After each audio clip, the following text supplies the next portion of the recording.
How to dissolve the pain body. When I first began to look inward, I had no connection to my inner pain body. I didn't even realize it was part of me, as I'd only read about different techniques for developing consciousness. I started with a simple yet effective breathing exercise to connect with my inner body. It's straightforward.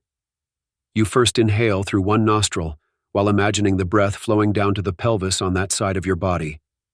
Hold your breath briefly, then move the breath over to the other side of the pelvis and slowly exhale through the other nostril. Repeat the exercise by inhaling through the nostril you just exhaled from.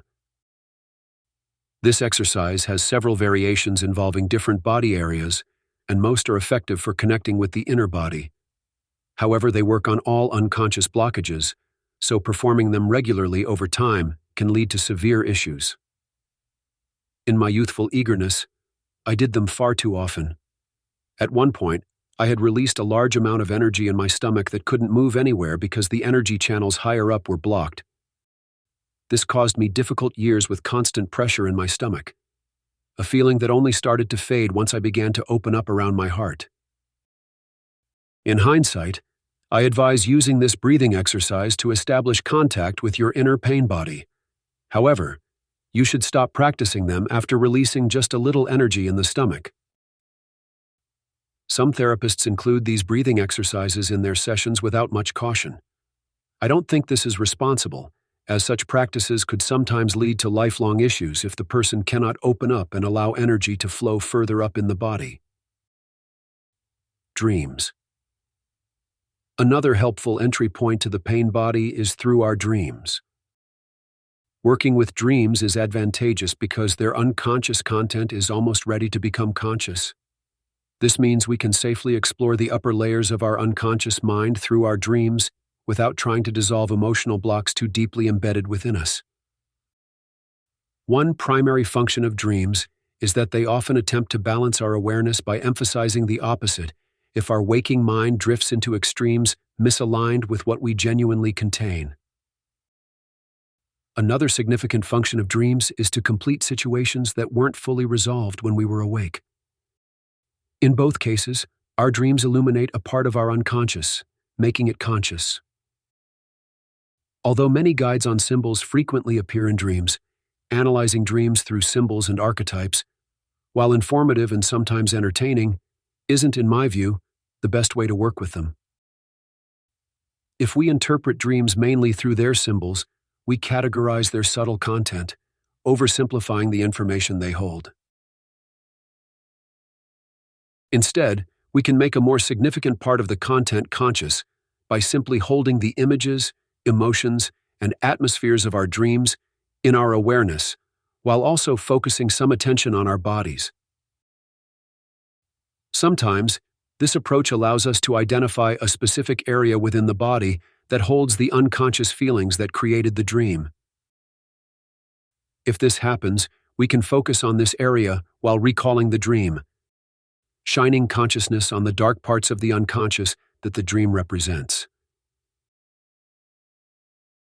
Observe our pain body. The simplest way to connect with the pain body is to direct attention to it and identify and feel its energy. At first, closing your eyes can help, but eventually, it's no longer necessary. You might initially feel nothing if you've never worked with bodily energy. If so, try this simple exercise. Relax your hands, allowing the fingers to curl naturally.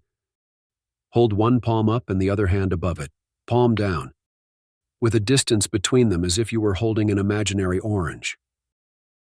Your elbows should form about a 90-degree angle, and the hands should also be angled about 90 degrees to each other.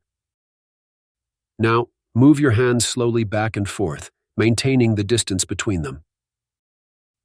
Because the hands are full of nerve endings, it's relatively easy to feel the vibrating energy that brings life to each cell. It may feel like a faint tingling or buzzing in the palms and throughout the hand, and if you're especially attuned to your energy, it might even feel like holding a ball of energy between your hands. Once you can identify the energy in your hands, it's time to direct your attention to the upper part of your stomach as many emotions are stored there. As with our thoughts, we can also observe our emotions without reacting.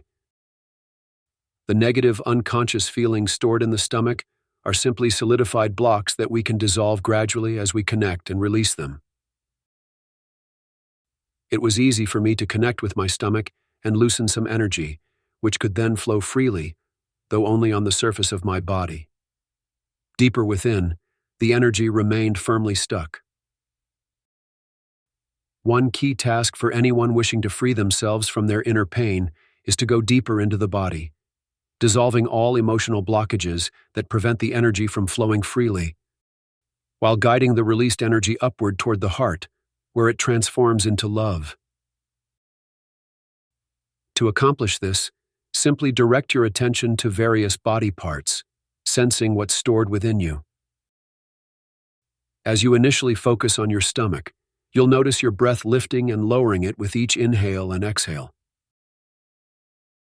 With greater awareness, you may also sense the result of your breath influencing the rigid emotions in that area. Typically, inhaling brings you into contact with the surface of these suppressed, stiff feelings. Exhaling releases them, so they start moving a little. The more you focus on this energy, the more it is released.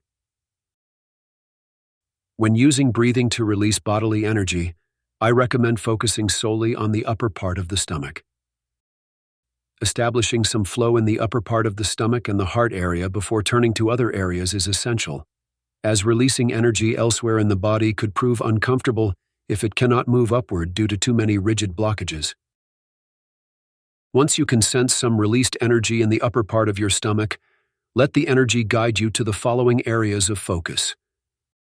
Released energy will affect nearby blocked feelings, pressing to free them. Direct your attention to these new areas accordingly. If, or rather when, you find energy pressing against an area with blockages preventing it from moving forward, you can focus a little higher up in the body. You can also use the breath as described before to open up this new area. Once you've opened it, some of the underlying energy will move upward, reducing the original pressure. Focusing on the body also has the benefit of grounding awareness in the present moment, distracting from destructive, automatic thoughts about the past or future. I have personally made it a habit to notice the energy in my body whenever I catch myself having automatic thoughts. Overall, staying aware of energy flow in the body brings a greater presence to any situation. For some, dissolving the inner pain body will be a monumental task. For me, it took more than 10 years just to get some energy from the stomach up to the heart and free up some surface energy throughout my body down to my toes. The last few years of this period were particularly challenging, as all the energy I had released in my stomach was pressing to move upward toward the blocked heart. Thus, I carried constant pressure in my stomach. After the first energy finally reached my heart, it took several more years for the pressure in my stomach to reduce to the point where it no longer represented a problem. As we go deeper into the body with awareness, emotional blockages often present as brief, sharp pains in a localized area. By maintaining our focus on that spot in the body, the pain may return several times, each time diminishing in intensity until the painful area expands and the sharpness fades away. If we continue to focus on the painful area, these solidified emotions will gradually release, and some of their energy will exit the area, moving upwards through the body. This freed energy will dissolve the blockages hindering it from reaching the heart area. If there are open pathways where the energy can flow freely upward, and we continue to give this energy our attention, it will eventually reach the heart. Here, a transformation occurs. As though a constricting band around the chest loosens, creating more space. Sometimes we may feel a warm, healthy, and healing sensation in the heart area. This warmth can also spread to parts of the body from which the energy originated. Dissolving the pain body demands both courage and endurance. Courage is needed because we confront our unconscious fears, grief, tears, weaknesses, sickness, and other inner limitations stored within us. Endurance is essential, as most people carry many layers of solidified emotions that take years to dissolve completely. Our personality changes as we peel away one layer after another, allowing energy to move upwards toward the heart. Previously, strong beliefs and behavioral patterns had become less important. The part of our old personality that was primarily ego-driven begins to fade. A transitional vacuum may arise where the new, more empathetic personality has not yet fully formed, leaving us without the support of a compassionate environment. During this transition, feelings of loneliness can surface. But as some of our social connections change, we can gradually enjoy more accepting, supportive relationships in new connections. Today, my thought frequency is generally low in daily situations, as I've learned to observe my thoughts over the years. This state allows me to feel the energy flowing upwards within me simply because I'm simultaneously aware of the outer world and my inner self. I often feel this energy rising in my body when standing in line at the supermarket checkout or in any other quiet space. This way, I rarely waste time. Instead of waiting for something, I can nearly always use the time to be present. That's all for today. Thank you for listening. If you haven't already listened to the previous episode, I recommend returning to hear the first part of my small series on the pain body. You can find links to the entire course in the text below.